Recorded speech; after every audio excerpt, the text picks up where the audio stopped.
రాజకీయాలతో కాకుండా వేరే వ్యవహారాలతో న్యూస్ మేకర్ గా మారే ఆ ఏపీ ఎమ్మెల్సీ మరోసారి అదే విధంగా వార్తల్లోకి ఎక్కారు. ఓ ప్రభుత్వ ఉద్యోగికి ఆయన వార్నింగ్ ఇచ్చినట్టుగా ఉన్న ఆడియో సోషల్ మీడియాలో తెగ వైరల్ అవుతోంది. ఎవరేమనుకున్నా నా దారి నాదే అన్నట్టుగా ముందుకు సాగిపోయారు వైసీపీ ఎమ్మెల్సీ దువ్వాడ శ్రీనివాస్. కుటుంబ వివాదాల కారణంగా కొన్ని నెలల క్రితం ఆయన బాగా పాపులర్ అయిపోయారు.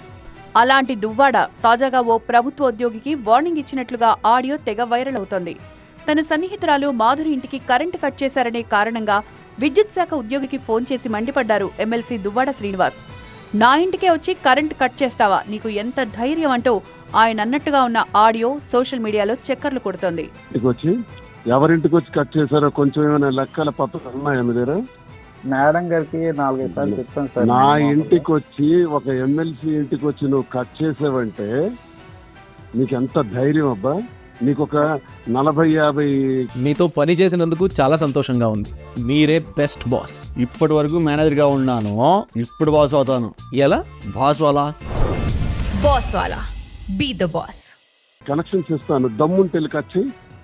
ఇప్పుడు ఇస్తాను ఇమీడియట్ గా. డ్యూ పేమెంట్స్ చాలా ఉన్నాయి, ఎలక్ట్రికల్ బిల్స్ పెండింగ్ ఉన్నాయి, నేను ఇస్తాను. టెక్కల్లోనే ఎన్ని రైస్ మిల్స్ ఉన్నాయి, ఎంతమంది ఉన్నాయి, దమ్ముంటే వెళ్ళి కట్ చేయి చూస్తాను. ఎవరితో పెట్టుకుంటున్నావు నువ్వు?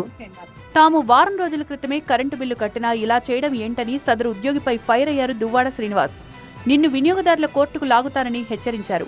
టెక్కల్ నుంచి నువ్వు పారిపోయేలా చేస్తానంటూ మండిపడ్డారు. పేమెంట్ అయిపోయి వారం రోజులైంది, ఏ ధైర్యంలో కట్ చేశావు? నీ కోర్టుకు లాగుతాను, నీ ఉద్యోగానికి నరకం చూపెడతాను. నీవేదో తెలుగుదేశం వాడు అయి ఉండొచ్చి ఇక్కడ నా మీద, నా ఇంటి మీదకి వచ్చావు. ఎంత ధైర్యం నీకు? ఎంత ధైర్యమే నీకు? ఇప్పుడు దాంట్లో ఇక్కడ నుంచి పార్టీ చేస్తాను చూడు, టెక్కల నుంచి. సోషల్ మీడియాలో వైరల్ అవుతోన్న ఈ ఆడియోపై ఎమ్మెల్సీ దువ్వాడ శ్రీనివాస్ క్లారిటీ ఇవ్వాల్సింది.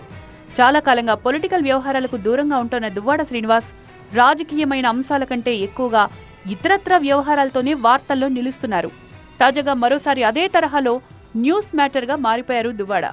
మరి ఈ ఎపిసోడ్ పై దువ్వాడ ఏ విధంగా స్పందిస్తారు, ఎవరిని టార్గెట్ చేస్తారు అన్నది ప్రస్తుతానికి సస్పెన్సే.